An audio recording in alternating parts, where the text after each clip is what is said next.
Hi, this is Kamal Austin, publisher of the Scoop on Black News, the Black News Scoop, and other digital publications. And I want to thank all the people who are coming here, those looking to be empowered and uplifted. If you're not looking to be empowered and uplifted, this is probably not the station for you, not the channel for you.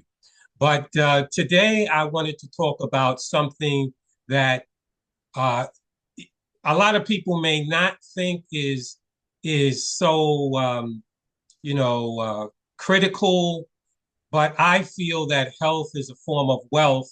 And this Women's History and Empowerment Month, I wanted to focus on someone who's doing what I feel is amazing work, which is to help us get better health outcomes. And it's just very important to our community. And we're going to talk about exactly why that is. So I want to welcome to our podcast, our vlog today, Sister Sean Williams. How are you doing today, Sean? I'm great, and thank you. Thank you so much for this opportunity. I appreciate it. And hello, everybody.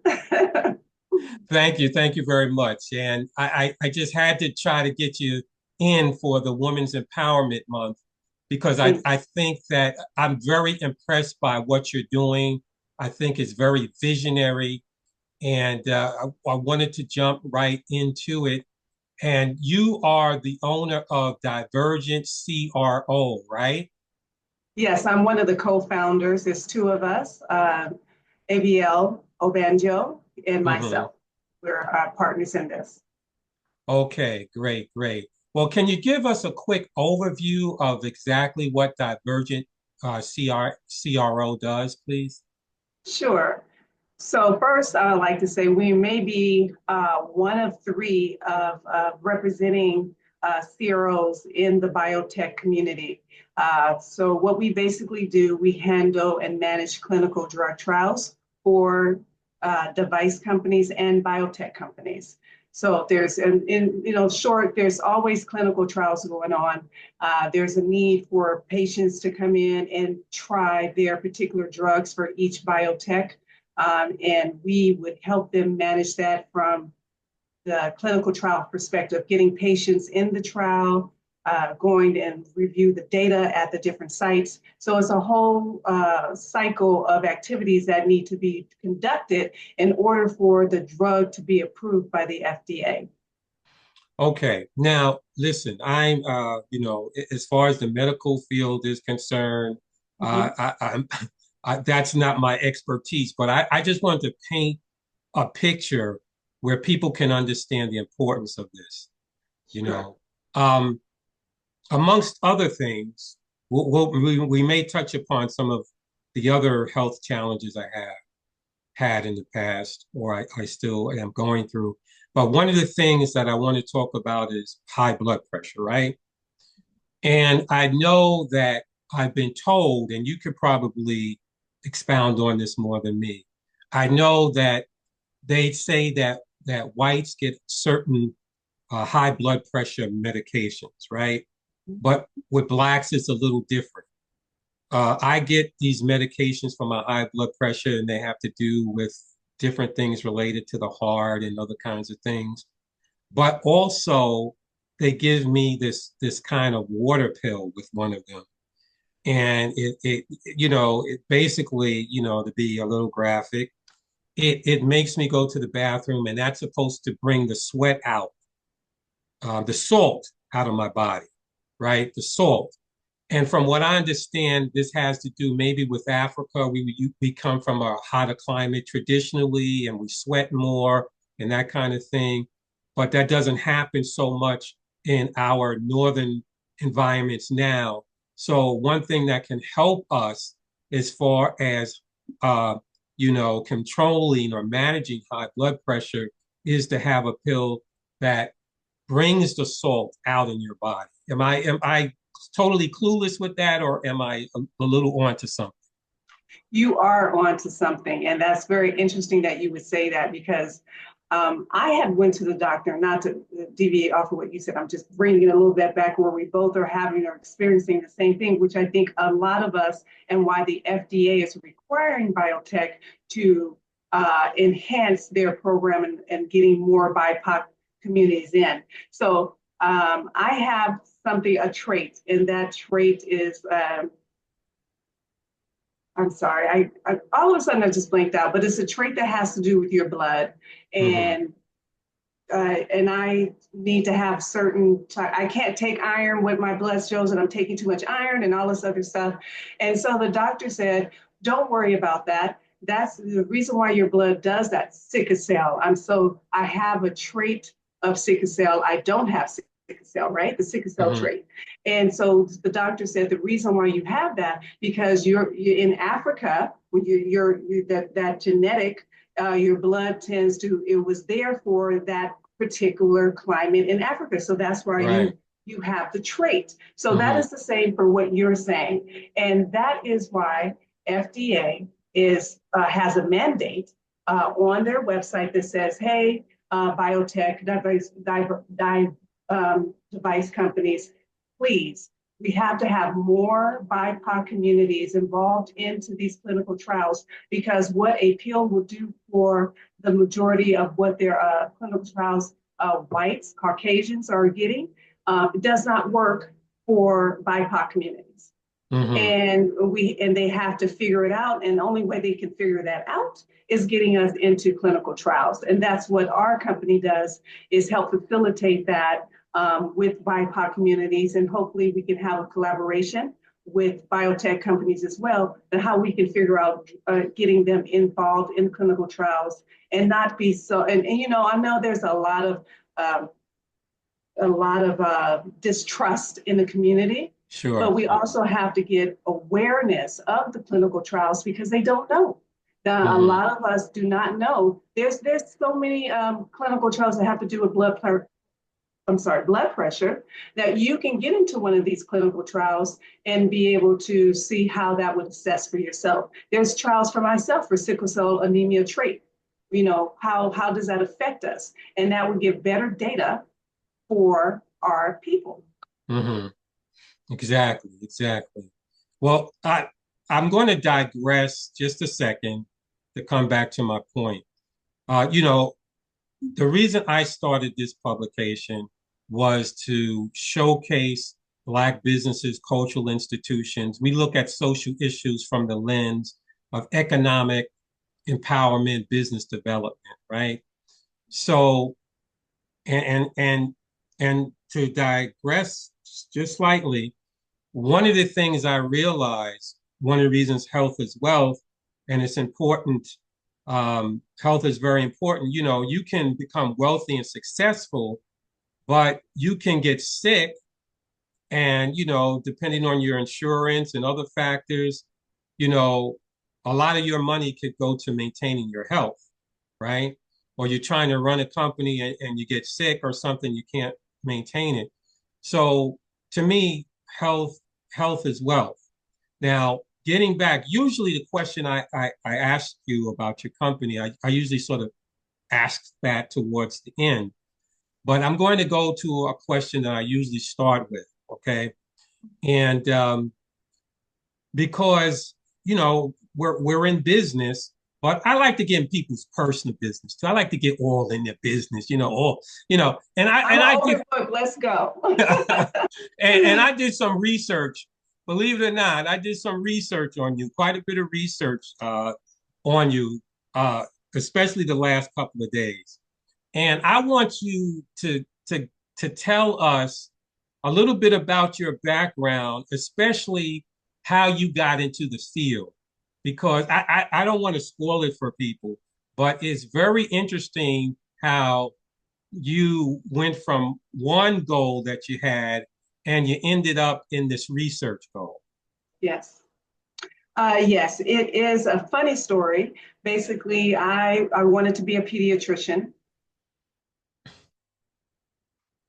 That's where I declared in high school. And they had a program called Health Academy at Oakland Tech. I went to Oakland Tech in Oakland.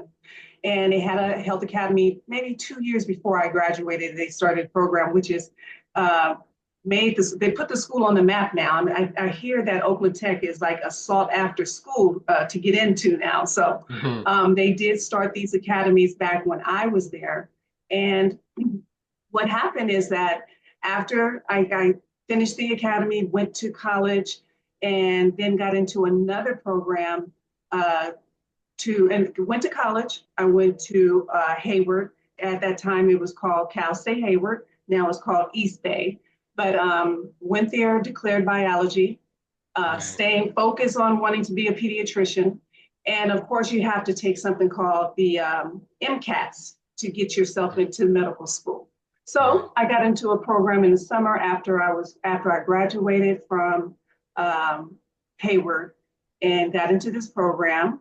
It was a medical program to help you basically take tests, understand the science, do a little bit of things. That's what they told us. Okay, so I got there, and the first thing they did the first week, they introduced us. They said, we want you to come into lab and Hmm. see some things. So the moment I walked into the lab, they had a cadaver head in a jar. Hmm. So I passed out in front of everybody right there, right at the door.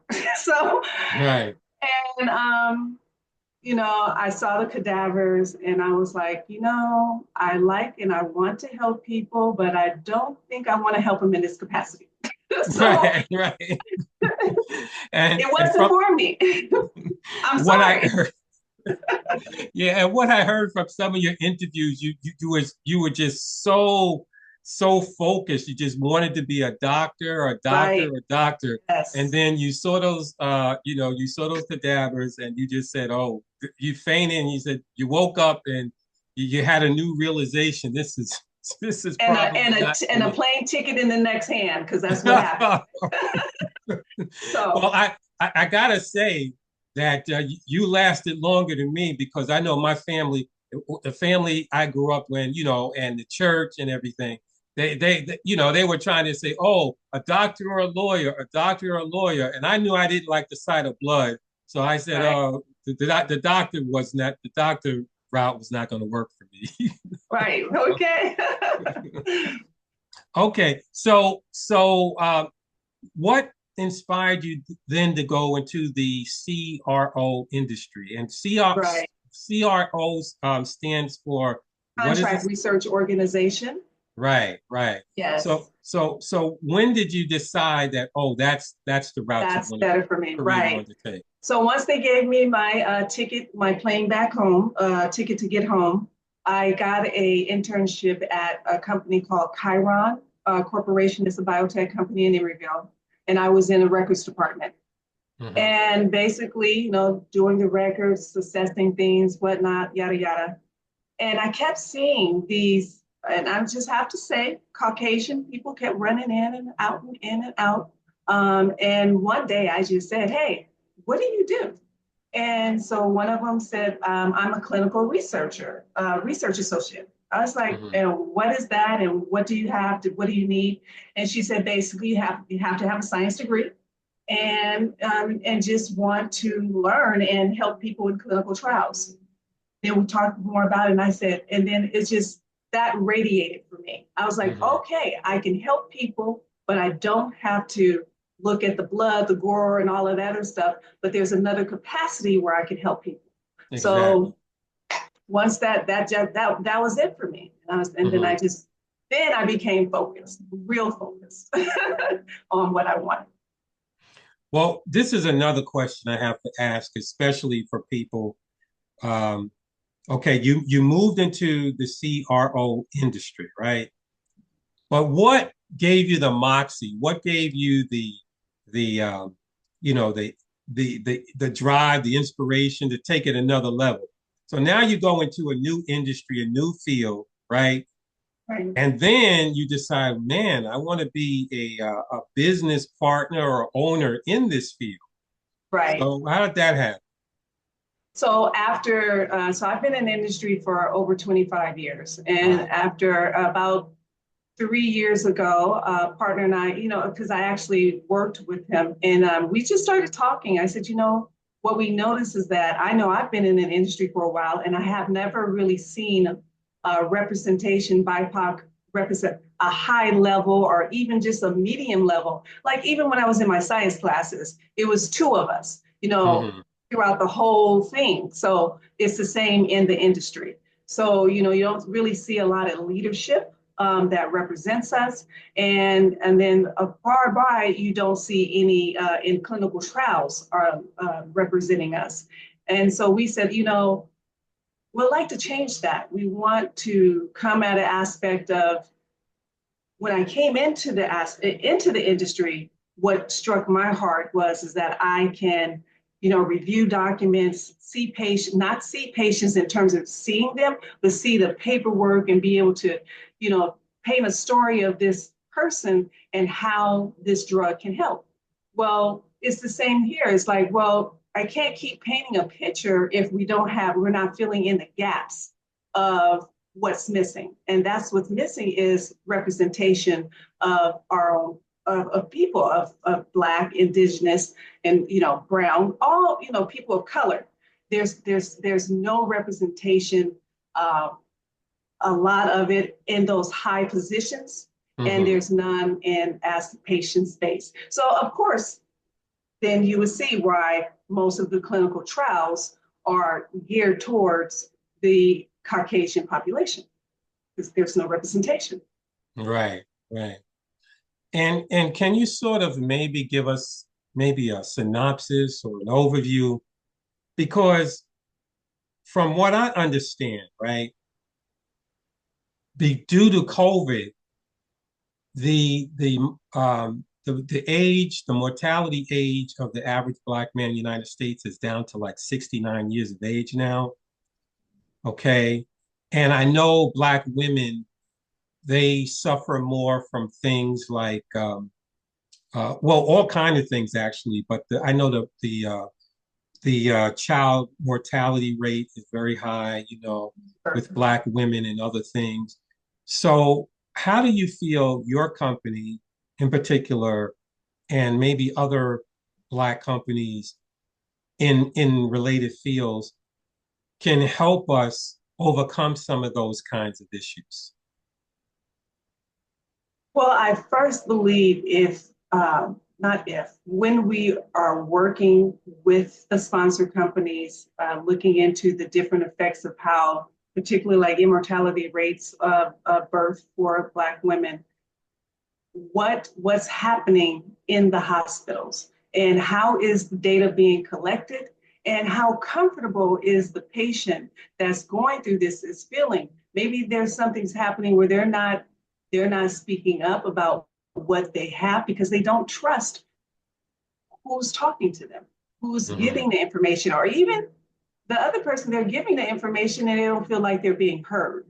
Hmm. So and so there has to be maybe people, what we believe in our company is that we can come and help and make an environment that's win-win in terms of making everyone feel comfortable enough there the conversations are open and that Hmm. we can communicate because if you don't communicate and have conversations about what's going on then you can't help and you can't recognize what we can do to put some type of structure or plan in place to prevent some of these things. Now, everything is not geared towards just paper, and that type of work. But what it is connecting and having a connection to patients, and they're feeling comfortable that, okay, she understands because she's a Black woman, I'm a Black woman.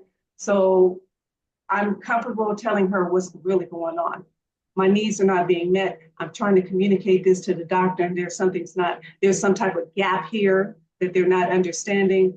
Or and then on to the doctor side, I'm trying to communicate, but I don't think that it's really going well because maybe I'm speaking in a high level or a level that they just don't understand. So where's the gap? How can we help fill that gap? And that's what we want to do.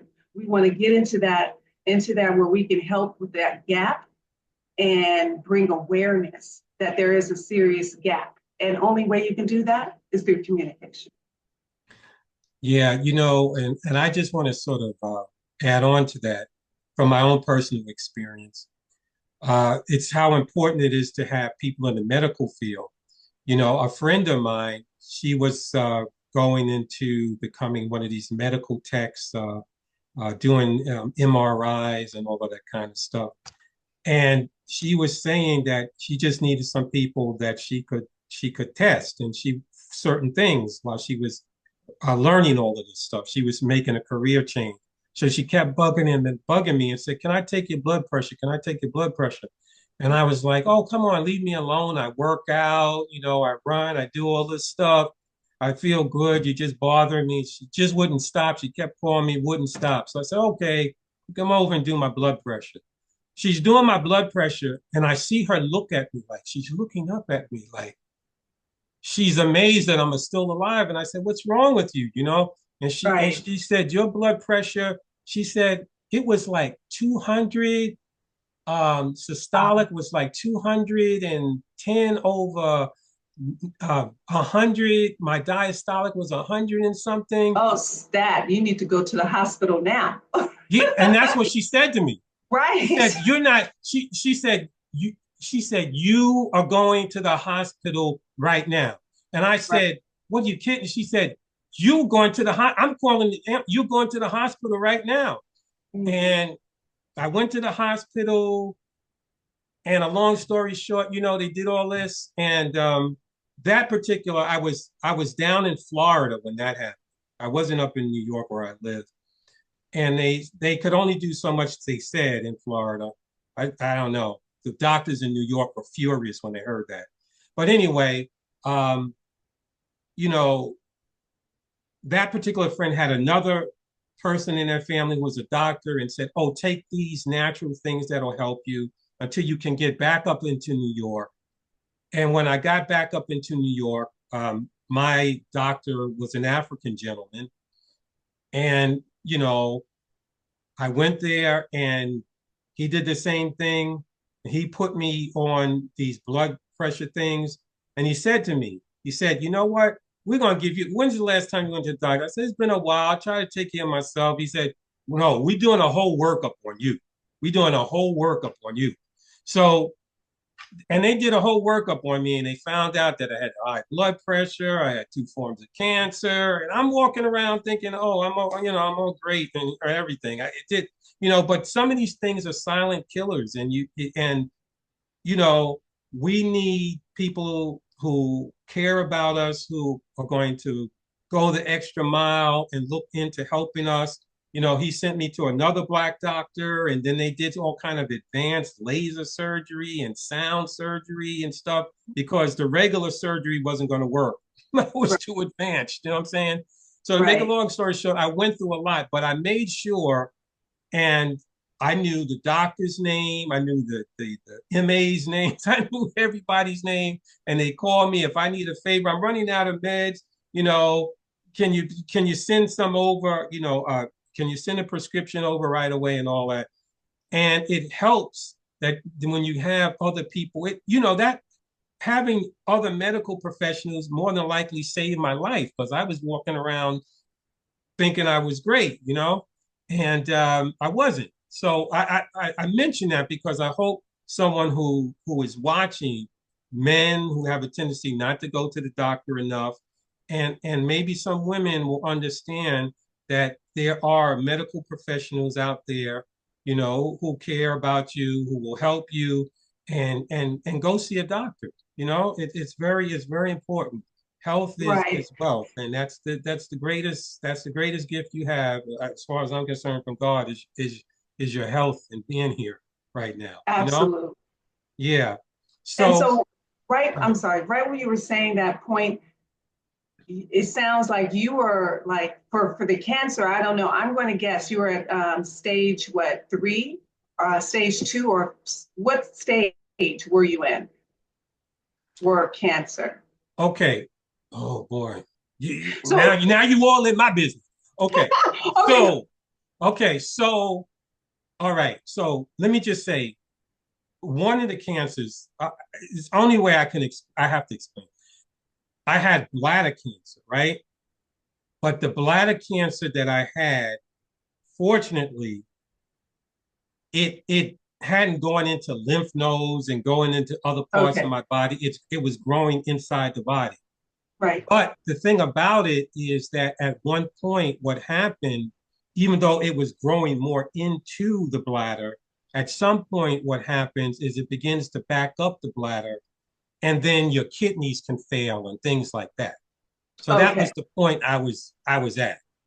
And my urologist told me, he said, man, with the bladder cancer so bad, he said, I can't, he said, I'm a surgeon, but I can't do anything for you. I got to send you to a robotic laser surgeon. You know what I'm Mm-hmm. saying? And they did this robotic laser surgery kind of thing. And then they also told me I had prostate cancer, but it was in very early stages. They could pick it up through Okay. Pick it up the from there. the what they PSAs or whatever they call that. Right. Mhm. Yeah, they, PSA. they could pick it up through that. So they caught it that very early. And then they did things. They said, well, we don't want to be fighting two at the same time. So they had some treatments or whatever to clean up the prostate before dealing with the bladder. And it Right. had, yeah. And then I had some other issues with my health care because I was with that same company, United Healthcare, that you heard about that guy Right. shot the president. They weren't paying for me, and they were getting money for me, but they weren't Mm. paying for me, and they would give me a hard time getting any medication. So I had hit 67 years of age, and it was time I could get my senior citizen thing, Medicare, Right. Right. and and I fought for the Medicare, which was difficult to get it, and believe it or not, they're cutting back more on the employees and everything with Medicare. So it's going to be even harder for people after me to get it. And Well, that's the a whole. reason why I asked you, and I'm sorry, is that what you were saying Mhm. is is very typical Right. for BIPOC communities, and I try to say because we want to, involve us all, but catching things at the last second. Hmm. I've had plenty of, a couple of people so far have said to me, my mom gone in there, my dad, and they're at stage 4 cancer, and Hmm. there's like, but they've been going to the doctor. They've been getting their treatments. They've been doing exactly like you. They exercise, they eat, da da da. So and when it was said to me, I said, and now all of a sudden they're sick and they're getting ready. I said, wait. I said, they couldn't just be all of a sudden.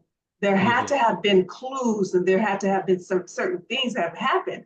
But Hmm. again, what we're seeing and are identifying in our communities, it is not being focused on. Hmm. And the only time it comes out is when it's very at the late stages of whatever it could be, and that Hmm. they need help with that. So there's so many challenges in the industry, and so but you have to tackle it one at a time. But I think through awareness and understanding that this is happening and clinical trials are out there to help us and that there's information and to be out there vigilantly looking for that information because even though you may go to the doctor and they say you have a clean bill of health, 6 months later they'll come back and say, oh, sorry, we found something. And how does that happen? Hmm.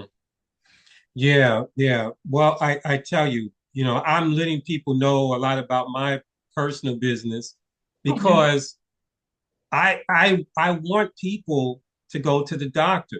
I was one of the ones, and let me tell you, at 65, 66 years of age, most of my life I never smoked, I never really drank. I've always exercised at 65, 66 years of age, just to give you and I'm not bragging, just to give an example, because I want people to understand what I'm saying. For me, a workout was running maybe a couple of miles, and in that on the beach, running up and down stairs. I would do 3 sets. I would do 3 sets of push-ups. A set of push-ups for me is like 110, maybe 150 push-ups at my age. Mm-hmm. So I'm a person that all my life I've been very much into taking care of myself and exercising and eating right, organic foods, eating a lot of vegetables and fruits and all that stuff, but you still can get sick, you know, and you still need to go to a doctor. And we still need professionals that care about us that are going to dig a little deeper, you know, not just accept, oh, you're okay, or oh, we're going to do this test. They have all kind of tests now that they do. I know before surgeries, over the last 6 months, I've had 3 surgeries, 6 weeks of isolated chemo, right? And all that kind of stuff. So, sometimes I feel good, sometimes I don't, but I'm starting to feel, good again. But I gotta keep with the maintenance and they have to keep checking me out. And it's very, very important. I want our folks, men and women, you may feel great and you may feel you're a vegan or doing everything, but you got to go to the doctor. Absolutely. Um, Now, I'm going to take a drink, right? 1 second. No problem. If you had a drink, I would say for you to take a drink because I got a question for you. Okay. See, you didn't tell me about that. I would have had my little cup here. I should have told you. Okay. So this is a tough, you might think this is a tough question.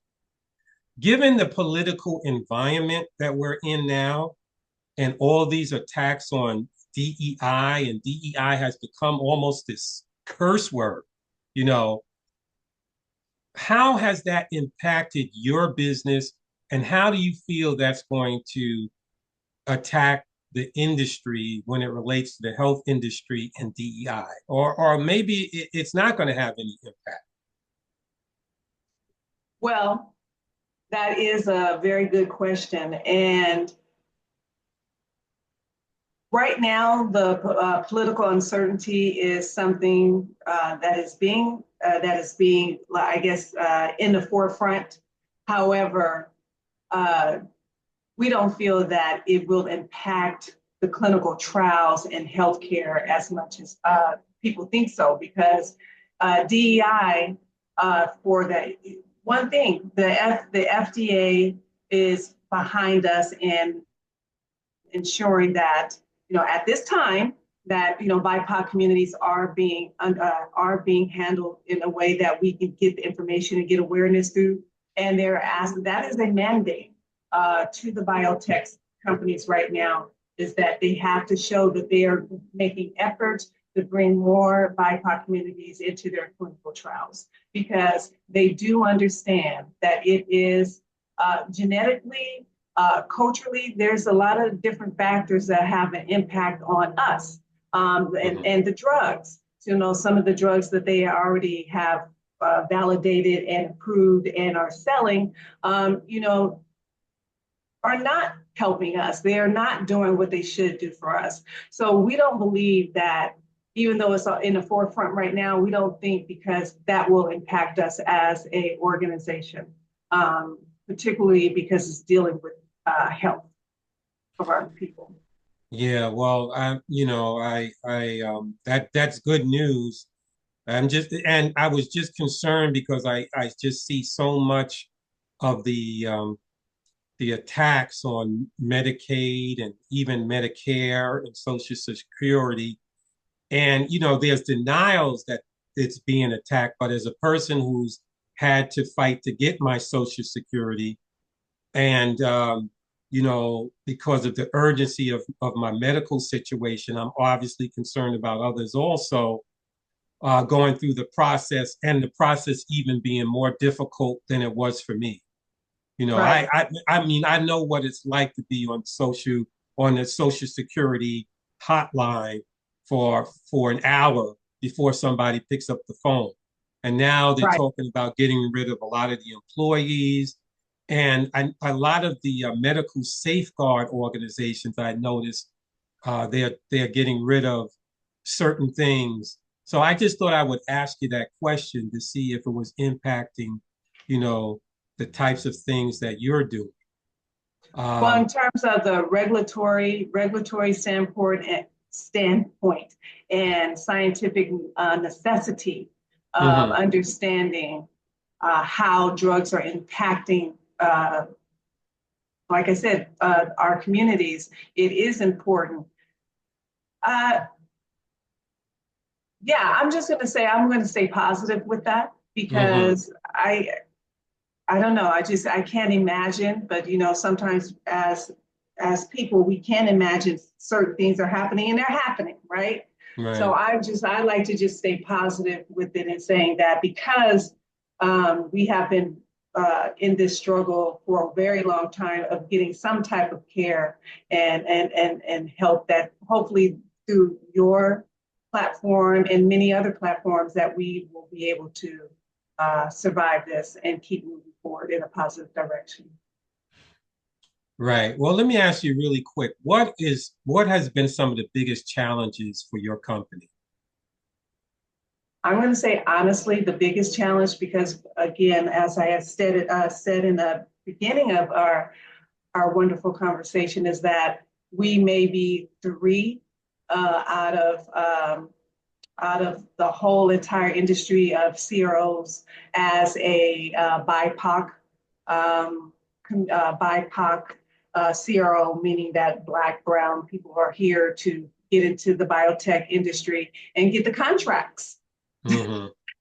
to be able to provide clinical trial service.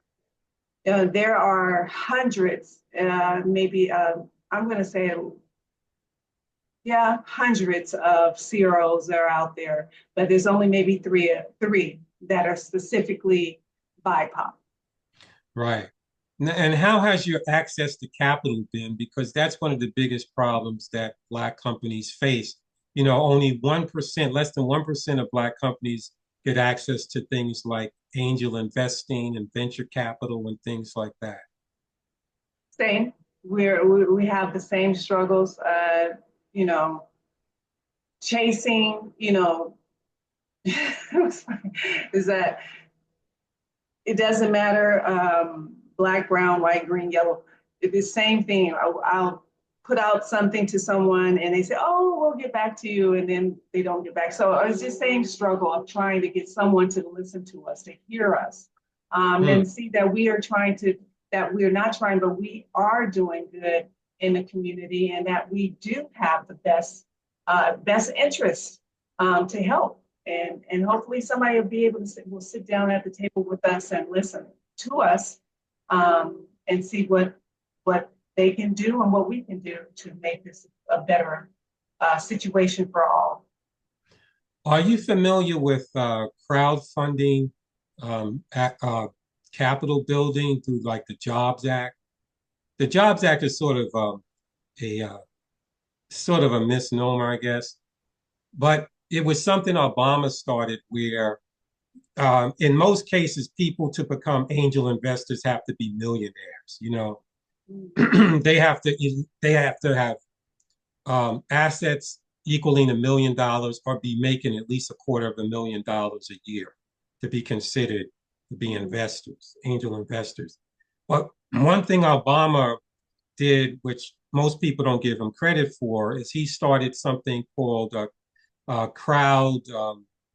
crowd funding, where you can tell people about your company and just regular people can invest, Oh, as low 250 whatever dollars to give you, and it has raised millions of dollars for certain companies. I oh, know there are Black companies in real estate that have raised money. There's a Black social media site now called Fanbase, which I hope to put this video on Fanbase, where okay. they've so far been able to raise $11 million through the Jobs Act or crowdfunding, where Oh, I haven't. yeah, Okay. they've had Black people invest, like for 60 shares of stock, it's just $299 or something like that. Uh-huh. And you can become an early stage investor. And if they ever, go in the stock market, you have the early shares and they will be worth a lot more money. But there have been some Black companies that have been able to raise millions doing that. And it's something that I usually raise towards the end of my interviews to people to uh, to make them perhaps think along those lines. Right awareness. Hmm. Right, Right. right, exactly. Well, what would be the best way to contact you and learn more about what you're doing? Oh, absolutely. We're on LinkedIn and Instagram, and which is Divergent CRO, or go to our website, which is www.divergentcro.com. There's a contact us form there and our phone number, and we'd love to have a discussion.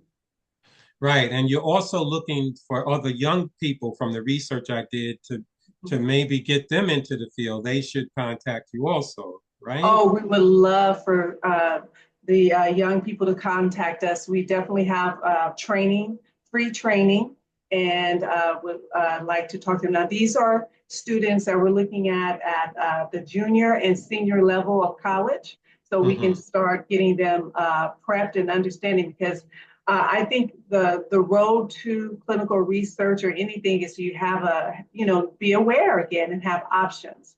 You know, I am I love our doctors and our nurses, but there's also something called clinical research, and so we should be aware of that. And we definitely have resources for them. Right. Great. Great. Well, I want to thank you for taking the time out of your busy and important schedule.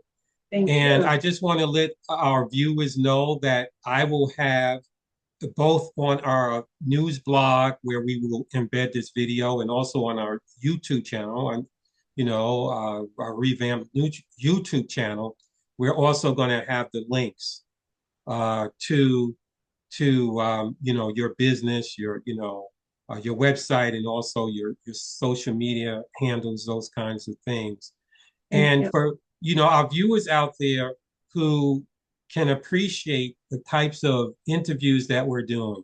Last week, I did an interview with a person, Dr. Alexis Donald, and she wrote a book encouraging young people to go into the medical field. And here we are with Sean Williams today, and we're talking about the medical research field. And if you like this kind of information, please, like, share, subscribe. It's a free subscription to the channel, and that way we can, have the momentum and let other people know about it to keep this channel viable and alive with these types of interviews. You know, so I just want to say thank you again, Sean, for taking the time out and you know answering my questions. And I Thank hope you. that you weren't offended by any of the questions that I asked you. Oh no, that's open discussion. Yeah, that's what we're here for. Definitely. Okay, okay, all right. So thank you again, and we're going to sign off. And I look forward to doing some more interviews and letting our viewers know about it. This is Women's History and Empowerment Month, and we want to keep the energy going, the positive energy going. Thank you. Thank Thank you. you.